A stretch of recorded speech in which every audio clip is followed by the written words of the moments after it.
Hello guys, welcome back to our Chance to Family TV.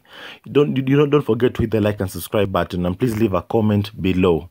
And on the latest news, guys, Prince Andrew has no good options. There are reports of a change of strategy.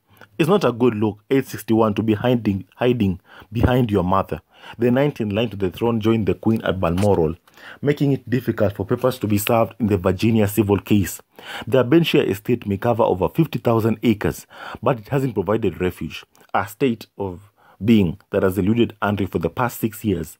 The Queen's favorite son and one of her blind spots has a damaged reputation that continues to be pummelled remorselessly. It's a process that has produced on his part one flawed strategy after another, from the disastrous Newsnight interview to trying to prove that as a prince he could run and he could hide. He couldn't, and he has officially received the court papers leading to the sexual assault lawsuit. Andrew's legal team will now make one last attempt to stop this case in its tracks. His American lawyer, Andrew Brettler, who has defended several Hollywood actors accused of sexual misconduct, will attempt to argue that a previously secret settlement between Virginia and Jeffrey Epstein exempts the prince from any liability. Her lawyers insist the settlement is irrelevant to Andrew's case.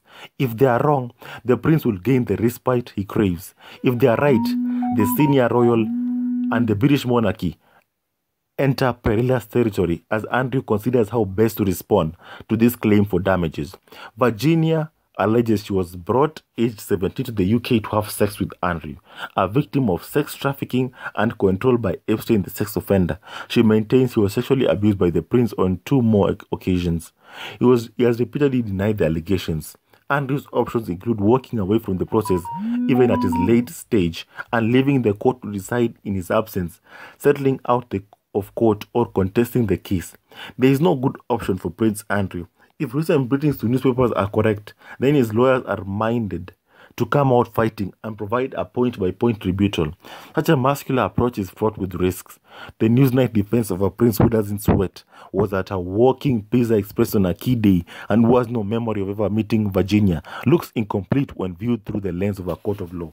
Virginia's lawyers will want much more detail, and that's where the devil will be. For example, they will want flight logs to establish princely movements, and they will strive to paint a picture of a convicted sex offender and a son of the Queen who were close. Several of Andrew's Newsnight's utterances will come back to haunt him, not least his description of Epstein's actions as unbecoming, and senior Windsors will be on bended knee each night, praying that contesting the case doesn't include putting Andrew on the stand to give evidence in person.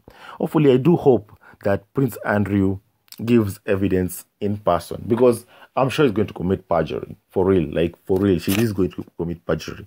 This guy is an alleged pedophile. I want to use the word alleged because the case isn't over.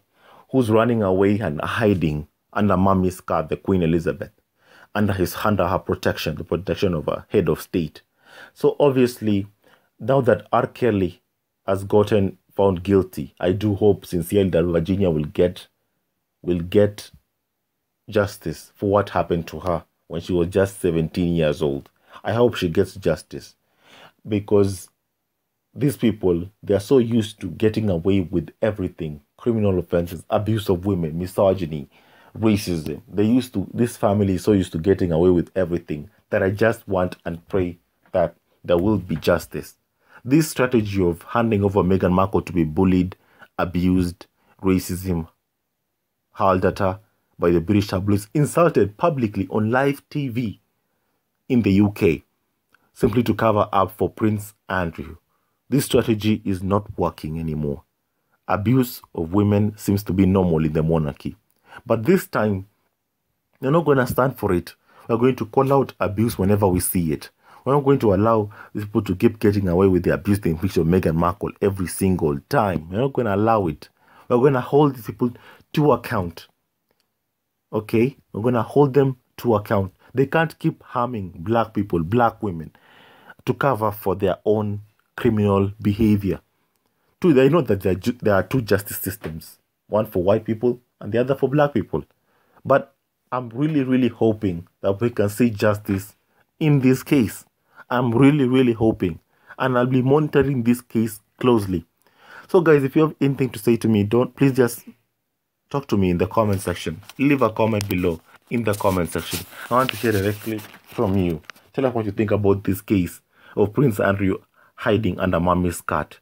And it's quite telling that the Queen protects Prince Andrew, but handed over Meghan and Prince Harry to be abused by the British tabloids to cover for her son, Prince Andrew, who was actually committed a crime. What was Prince Harry's crime? Protecting, loving his biracial black wife and son, and keeping them and protecting them from racism and bullying and abuse. But honestly, I don't even blame the Queen too much. I blame Prince Charles, because Prince Charles knows that Prince Harry is his son. It was his job to protect his son, and he even failed at that. He failed at being a father, and he failed at being a husband to Princess Diana, which he cheated on her with Camilla every single opportunity he got. So guys, don't forget to leave a like, comment below, and please hit the subscribe button and help our audience grow. Thank you guys. Love you always and forever.